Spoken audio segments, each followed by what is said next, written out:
Dans cette vidéo, on va parler de famille orthogonale et famille orthonormale. À l'origine, dans R2, quand deux vecteurs sont orthogonaux, eh bien lorsque géométriquement, il y a un angle droit ici entre ces deux vecteurs. On a vu que c'était totalement équivalent à dire que le produit scalaire entre ces deux vecteurs était nul. Donc on a comme ça, pour la notion d'orthogonalité, en fait deux points de vue, le point de vue géométrique à gauche et le point de vue algébrique à droite. Imaginons maintenant que l'on veuille définir la notion d'orthogonalité dans n'importe quel espace pré-hilbertien réel, c'est-à-dire n'importe quel R espace vectoriel muni d'un produit scalaire. Il y a donc deux points de vue, le point de vue géométrique ou le point de vue algébrique. Si on prend le point de vue géométrique, on va devoir parler d'angle et on comprend que ça va être quelque chose d'un peu délicat dès lors que notre espace vectoriel, c'est pas R2 ou R3 ou même Rn, mais par exemple si vous voulez parler d'angle entre deux fonctions ou entre deux polynômes, on comprend que c'est un peu délicat à définir, en tout cas c'est pas le bon point de vue. Par contre, dire qu'un produit scalaire entre deux fonctions ou deux polynômes est nul, c'est quelque chose qui n'est pas compliqué, en fait, qu'on va pouvoir toujours faire. Donc on comprend que c'est le point de vue algébrique, le bon point de vue, et en fait c'est cette définition-là qu'on va donner de l'orthogonalité entre deux vecteurs. Allons-y pour la définition. On considère x, y et E1 jusqu'à EP des vecteurs de E, où E est un espace pré-hilbertien réel, encore une fois, un R espace vectoriel muni d'un produit scalaire. On va définir ici un certain nombre d'éléments de vocabulaire liés à cette notion d'orthogonalité. Bon, pour commencer, x et y sont orthogonaux si leur produit scalaire est nul. Ok. Ensuite, la famille E1 jusqu'à EP est dite orthogonale si pour tout i différent de j, EI scalaire EJ est nul. Autrement dit, si les EI sont en fait orthogonaux 2 à 2. Ensuite, le vecteur x est dit unitaire si sa norme vaut 1. On dit aussi parfois qu'il est normé. C'est exactement la même chose. La famille E1-EP est dite orthonormale ou éventuellement orthonormée si elle est à la fois orthogonale, donc si les EI sont orthogonaux 2 à 2, et composée de vecteurs unitaires, c'est-à-dire que pour tout i, la norme du vecteur EI, c'est 1. Enfin, la famille E1-EP est une base orthonormée s'il s'agit à la fois d'une base de E et d'une famille orthonormée. Une telle famille, à l'écrit, on la note BON pour base orthonormée, il s'agit d'une abréviation officielle, donc vous pouvez l'utiliser.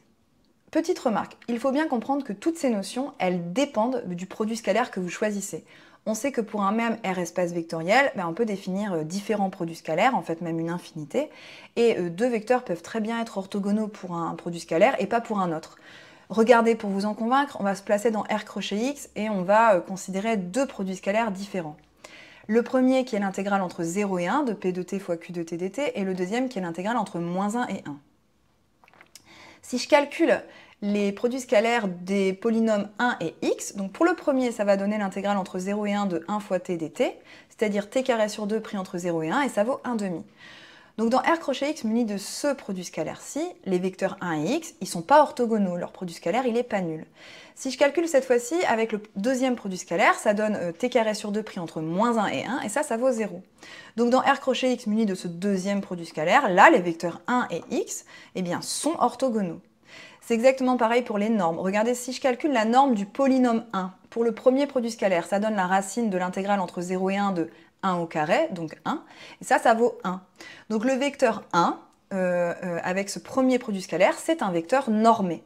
Alors que pour le deuxième produit scalaire, si je calcule la norme du polynôme 1, ça va donner la racine de l'intégrale entre moins 1 et 1 de 1, et ça vaut racine de 2. Donc pour ce deuxième produit scalaire, le polynôme 1, il n'est pas du tout normé. Sa norme, elle est égale à racine de 2. Revenons au cas général. Voici un théorème très utile. Une famille orthogonale de vecteurs non nuls est toujours libre. On va démontrer ça. Alors on va se fixer une famille E1, EP orthogonale, telle que pour tout i appartenant à 1P, EI est non nul. Donc rappelez-vous, une famille orthogonale, ça veut dire que les EI ici sont orthogonaux 2 à 2.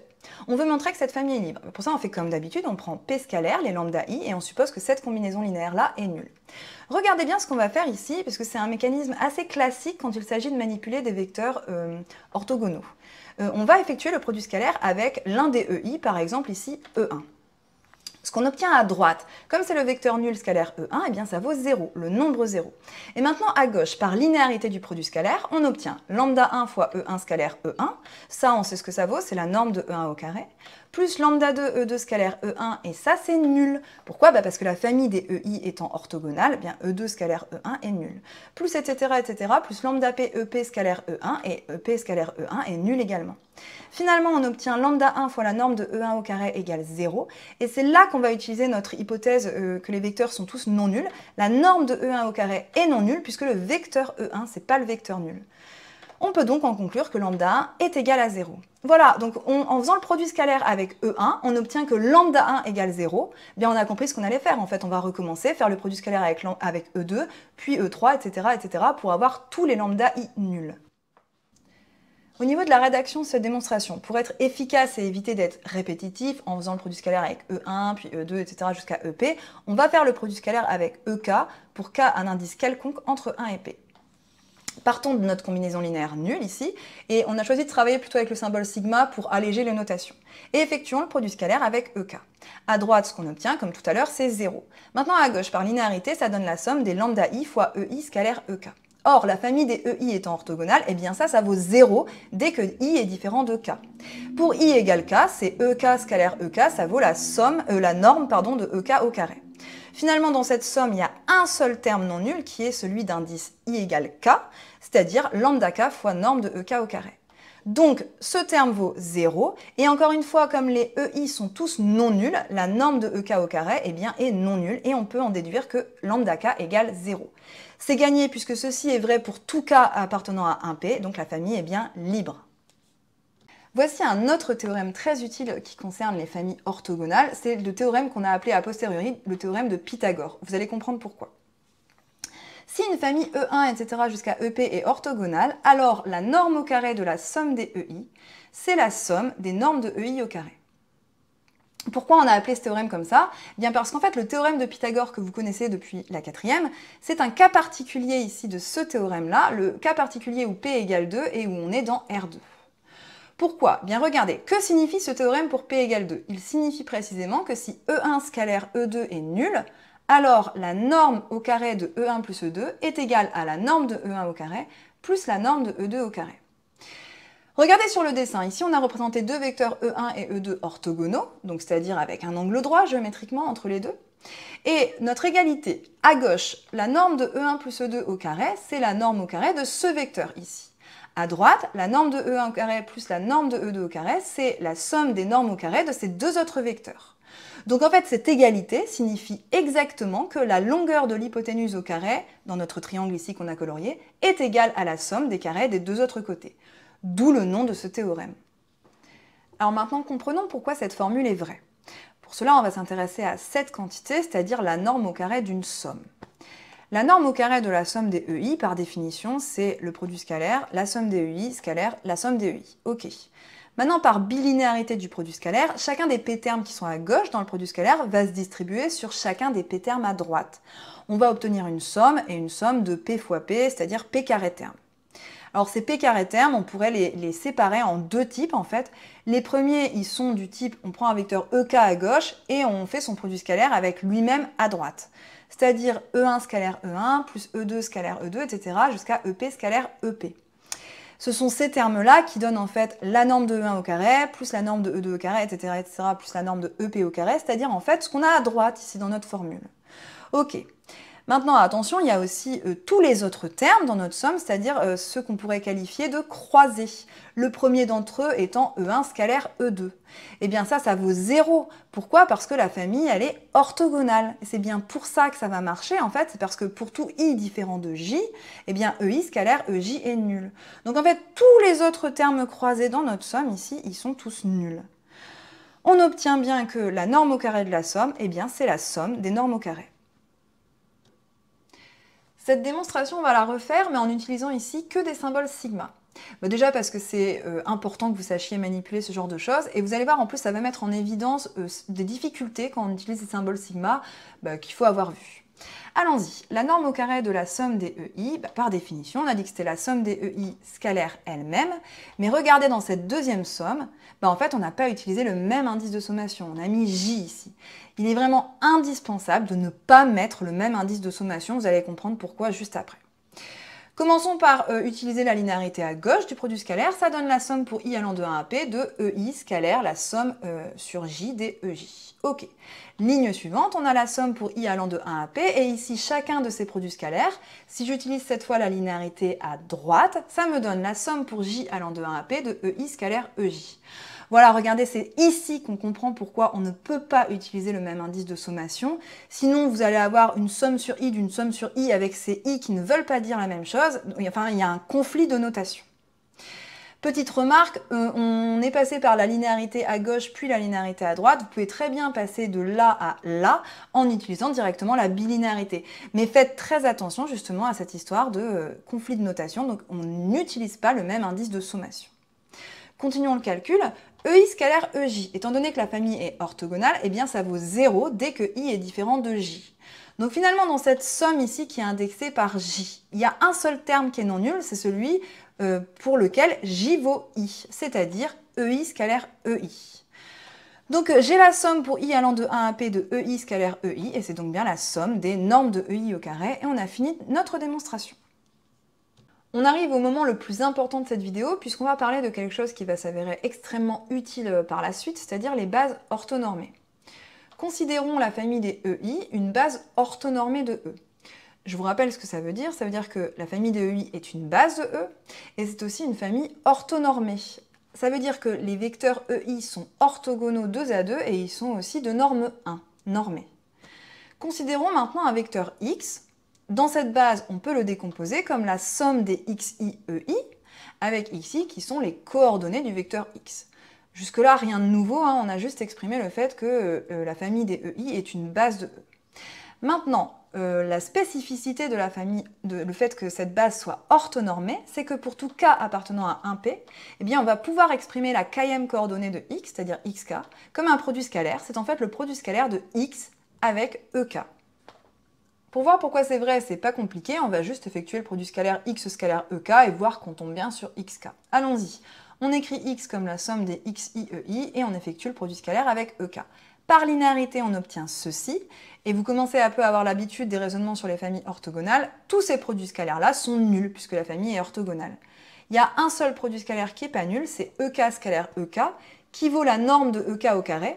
Mais comme tous les vecteurs de cette base sont normés, ils sont tous de norme 1, et bien norme de ek au carré, ça vaut 1 au carré, c'est-à-dire 1. Finalement, x scalaire ek vaut xk fois 1, c'est-à-dire xk. On a bien démontré ce qu'on voulait. En conclusion de cette remarque fondamentale, dès qu'on a une base orthonormée de E, eh bien on va pouvoir facilement exprimer n'importe quel vecteur x de E dans cette base. Puisque ces coordonnées, eh bien on peut les calculer indépendamment les unes des autres en faisant simplement des produits scalaires. En fait, n'importe quel vecteur x de E s'écrit comme x scalaire E1 porté par E1, plus x scalaire E2 porté par E2, etc., etc., plus x scalaire EP porté par EP. Retenez bien ça, ça va s'avérer vraiment extrêmement utile pour la suite. Visuellement dans R2, une base orthonormée, ça ressemble à ça. C'est deux vecteurs orthogonaux et normés, de norme 1. Un vecteur x de R2 s'écrit donc dans cette base comme x scalaire E1 porté par E1 plus x scalaire E2 porté par E2. La signification géométrique de cette formule, c'est que si on représente un vecteur x dans le plan, on va pouvoir lire ses coordonnées. La première, c'est cette distance algébrique qui vaut donc x scalaire E1. Et la deuxième, c'est cette distance algébrique qui vaut donc x scalaire E2. De cette façon, x, c'est bien la somme de ce vecteur qui est en fait x scalaire E1 fois E1 et de ce vecteur qui est en fait x scalaire E2 fois E2. Revenons au cas général. Il se trouve que les bases orthonormées possèdent de très bonnes propriétés. On les a écrites ici. Voilà le contexte. B est la famille des EI. On va supposer que c'est une base orthonormée de E. E, c'est donc un espace vectoriel de dimension finie. Ici, sa dimension, c'est n. Et c'est un espace pré-hilbertien réel de dimension finie. Je vous rappelle que ça porte un nom, ça. On dit que c'est un espace euclidien. Et attention, c'est un espace euclidien quelconque. Donc ça peut être un espace de polynôme, de fonction, ce que vous voulez. On considère x et y deux vecteurs de E, et on va noter les coordonnées de x dans la base B, les xi, et celles de y dans la base B, les yi. Premier point, pour tout i, xi c'est x scalaire ei, en fait c'est l'objet de la remarque fondamentale qu'on vient de faire, et donc x s'écrit comme ceci dans la base B. Ok. Deuxième point, x scalaire y c'est la somme des xi, yi, qu'on peut encore écrire comme le produit matriciel de la ligne des xi fois la colonne des yj. Démontrons ce deuxième point. X scalaire y, c'est égal à la somme des xi ei, ça c'est le vecteur x décomposé dans la base B, fois E scalaire, la somme des yj ej. Alors rappelez-vous ici la remarque qu'on avait fait précédemment, on n'utilise pas le même indice de sommation, faites attention à ça. Par bilinéarité, ça donne la somme sur i de la somme sur j de xi yj fois le produit scalaire ei scalaire ej. Ce produit scalaire, comme la famille elle est orthonormée, eh bien, il vaut soit 1, si i égale j, soit 0. On peut écrire ça plus simplement en utilisant le symbole de Kronecker delta IJ, qui veut dire exactement ça. Je vous rappelle que c'est un symbole qui est au programme officiel, que vous devez connaître. Maintenant, dans cette somme qui est indexée par J, finalement, il y a un seul terme qui est non nul, c'est celui pour lequel J vaut I, c'est-à-dire xi fois yi fois 1, donc xi, yi. Et donc, j'ai bien finalement la somme pour i allant de 1 à n de xi, yi. Ok. Troisième point de cette propriété, la norme de x au carré, c'est la somme des xi au carré. Pour ça, pas besoin de démonstration, en fait, il suffit de prendre la propriété 2 et de prendre y égale x, et on a directement le résultat. Là, faisons une petite pause dans la vidéo pour bien comprendre la propriété 2, parce que c'est une propriété qui est parfois mal comprise par les étudiants, donc là, concentrez-vous bien. On sait que dans un espace de dimension finie, il y a un peu deux façons de voir un vecteur x, soit le vecteur x lui-même, donc par exemple un polynôme si on est dans un espace de polynôme, ou une fonction dans un espace de fonction, etc. Soit le vecteur colonne de ses coordonnées dans une base qu'on a choisie. Par exemple, un polynôme, ses coordonnées dans la base canonique. Bon, ça c'est quelque chose qu'on peut faire de manière générale, qui n'a rien à voir avec le produit scalaire, et ce qu'il faut bien comprendre, c'est que de façon générale, ces vecteurs coordonnés ne vont pas vous permettre de calculer un produit scalaire. Par contre, ce que dit la propriété 2, c'est que si votre base n'est pas n'importe quelle base, mais qu'on choisit une base orthonormée, alors là, oui, ces vecteurs colonnes vont vous permettre de calculer des produits scalaires. Puisque dans ce cas, x scalaire y, ça vaut la somme des xi, yi, et ici, mais en fait, c'est le produit scalaire usuel dans Rn des vecteurs coordonnés de x et de y. Autrement dit, lorsqu'on représente les vecteurs de E par leurs vecteurs coordonnés dans une base orthonormée, eh bien tout se ramène à manipuler des vecteurs de Rn munis du produit scalaire usuel sur Rn. Par exemple, si on se place dans Rn crochet x muni de ce produit scalaire et qu'on note alpha i les coordonnées d'un polynôme P dans une base orthonormée, attention, et bêta i les coordonnées d'un polynôme Q dans cette même base orthonormée. Alors en fait, ce que dit la propriété 2, c'est que P scalaire Q, c'est en fait la somme des alpha i, bêta i.